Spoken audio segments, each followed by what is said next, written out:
let's move to a bold move that could redefine the Ukraine-Russia war and the U.S.'s role in it. President Biden last week authorized Ukraine to use U.S.-supplied long-range missiles to hit deep inside Russia territory. And here's the twist. Vladimir Putin, the leader of Russia, has already warned that such a move would be considered direct U.S. involvement in the war, and actions would be taken because of that. With Donald Trump soon set to take office, this raises serious questions about timing, strategy, and potential consequences. Here is what Putin had to say. Если это решение будет принято, это будет означать не что иное, как прямое участие стран НАТО, Соединенных Штатов, европейских стран If the decision was made, it would mean direct involvement from the U.S. or the European Union. This is their direct participation, and this, of course, changes the very essence and the very nature of the conflict. It will mean that NATO countries and the United States and European countries are at war with Russia. And if this is the case, then bearing in mind the change in the very nature of the conflict, we will make appropriate decisions based on the threats that will be posed to us. That was for the podcast listeners. Sorry, I just wanted to translate so they weren't confused about what the hell he was saying. Look, in a high-stakes decision, Biden, before he's out of office, has given Ukraine the green light to blow Russia the hell up with long-range missiles known as ATACMs for strikes deep inside Russia. This is a significant policy shift as the U.S. previously limited these weapons to defense use near the front lines. Now, these stakes couldn't be higher. Russia, now reinforced by the backing of North Korea troops and weapons, has escalated its tactics, targeting Ukraine's power grid ahead of winter. So they're trying to freeze them out. Ukrainian President Zelensky has long argued that without these missiles, his country cannot respond effectively to Russia's aggression. But there's more to this story. Putin, once again, has warned that this could be an escalation of the war, and he's threatening World War III. Guys, do you think Biden... actually, before we get to that, I do want to report something else on Biden, because this decision became public the same day that Biden decided to take his butt over to Brazil and promise an additional $50 million to protect the Amazon rainforest. He called the rainforest the lungs of the world and urged global leaders to act before it was too late. Had this whole great speech. But Biden's trip didn't just make headlines for this climate change message. It's also drawing attention for an odd moment after his speech. Cameras caught Biden wandering into the Amazon rainforest shortly after concluding his speech.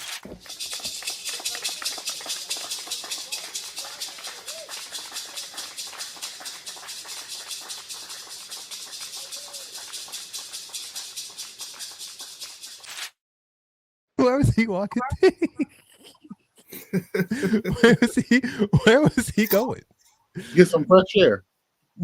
Just dive into the forest. That's what he was going to do. You better get snatched up. Critics are pissed that he authorized the strike and then hightailed it to Brazil and took no questions. For now, Biden's move is seen as a way to strengthen Ukraine's position before Trump takes the reins in a couple of months. But with the limited supply of these missiles and the threat of Russian escalation like a nuke, the question remains, does Biden actually change the game for Ukraine, or does this risk pulling U.S. into World War III and him wandering off into the sunset? What do you guys think? Well, remember when over the summer, people were like, Joe Biden is not fit to be the president. Like, he should not be running anymore. Like, he has to stop running. It is time for Kamala Harris or anybody else to step up. It cannot be Joe. And like, we jumped on that, right? And we made him, forced him to drop out of the election.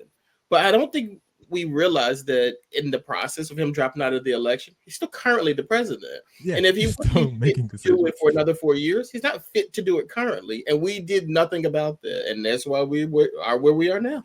Good luck to us. Good luck to us. Ty, World War III, you think we're on the precipice?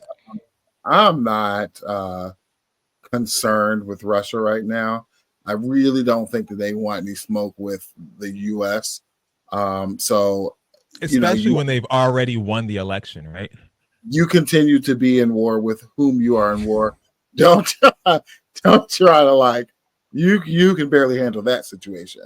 So I know you're not looking for another situation. So what you're saying is that they should tolerate whatever bombs come their way for the next 2 months. They're gonna have to eat it. They're gonna have to eat it for the next 2 months. He's gonna have to wait for Trump and hope that it stops because he's gonna have to eat it. There's nothing he can do. But I mean, realistically speaking, we've been sending money to Ukraine for over a year at this point. Well, like 2 years, yeah. Why wouldn't you? If you really were that mad at us, you were going to do something to us. You should have done it when we sent that first check over there and told you that we sent the check over there. For me, that would have been like, "Oh, you trying to escalate this?" Because why? Money over there, you should have got us.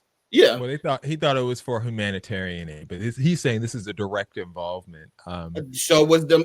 You think we were sending billions of dollars over there for you to go to Chipotle? Eric, do you think this is the thing of Biden being petty right before Trump comes to office and having Trump deal with a beef between the U.S., quote unquote, and Russia? I really think Joe Biden is just senile. He's just out of his mind. He don't really understand at this point. I really don't. I really think he doesn't really understand what he's doing. I think they just push him out there and just hope for the best with him. But you already know that Putin called Donald Trump and was like, "Look, man, I won you the elections. Don't play with me." You know what I mean? So 100%. You already know how that phone call went. He made his public announcement, to the press or whatever, but best believe he's already made a phone call to Donald Trump and was like, "Look, I got you the election. Don't play with me, boy." So that makes sense. I mean? Because Trump has already come out and said he said that money going to Ukraine, that's over with. We're not doing that no more. Yeah, I mean, because Putin won the And what has Joe got on? This is how you know something ain't right with him. He ain't even button his top button up. Right. He's in. What do you mean? He's in the tropics. Yeah, but like don't do that. He's swagged out. I mean, he could at least put a beetle. He at least could have put a beetle on or something, man. You know what I mean? He over there with bad chest. You don't know what he got the Riz. Yo, you lucky he ain't got no taco meat out. He rizzed up right now. Like, he don't even crazy. Like he don't even. He don't even got the little lapel pin on. Like he's out here stunting. Yeah. Joe, look, I feel him. He's basically retired. Like this is a vacation for him. Like he don't got worried about. I mean, but basically he is. He's a lame duck president. He retired. It is what it is. I'm gonna come save the country real quick, please. Look, I'm tired of y'all trying to make black people save the country. Y'all had y'all chance to make black people give her a job, and y'all chose not to do it. Yeah, but now she's the vice president. It is literally your job now to get this man. Y'all didn't want me to be the vice president. Y'all wanted me to be the president. So, I mean, literally, she could have stepped in and was like, "He's unfit. Step down, Joe. Let me have these last couple months." Nope. Y'all ain't want her to have think about it. If you can't even control Joe right now, where he's wandering into rainforests, you probably didn't deserve my vote. Oh, stop it! Don't do that. You can't do nothing now. If you're not doing nothing right now with Joe, what were you going to do for the next 4 years? Y'all need to stop blaming black people for white people's stuff, okay? This is Joe's decision, and stop blaming Kamala for it. She don't got nothing to do with it. No, you need to stop. It's her job to control Joe Biden. It is not her job. Literally, you're the vice president. No, that is definitely not her job. Not her job. I know there's black jobs for a lot of things, but that's not one of them. Okay, that is her black job to control Joe Biden. Tap his shoulder and lead him out of the forest. Let him like, Joe, not that way, honey. I know we gotta move on. But are you telling me that it was okay for Kamala to take his spot running for president of the United States for 2025? It was okay for her to take that spot, but it's not okay for her to be responsible for him currently. She took the spot because he was unfit. And now not because he's currently unfit. She took the spot because he will be unfit come January 20th, 2024. What are we, psychics? We decided that currently he's okay, but in the future, we gotta watch that prognostication. We don't think him doing another 4 years. How old will he be at the end of his 4 years? I didn't think he could do another 4 months. 193 years old. Joe also can't do another 4 months. Oh, look, he don't got to. All he got to do is 2.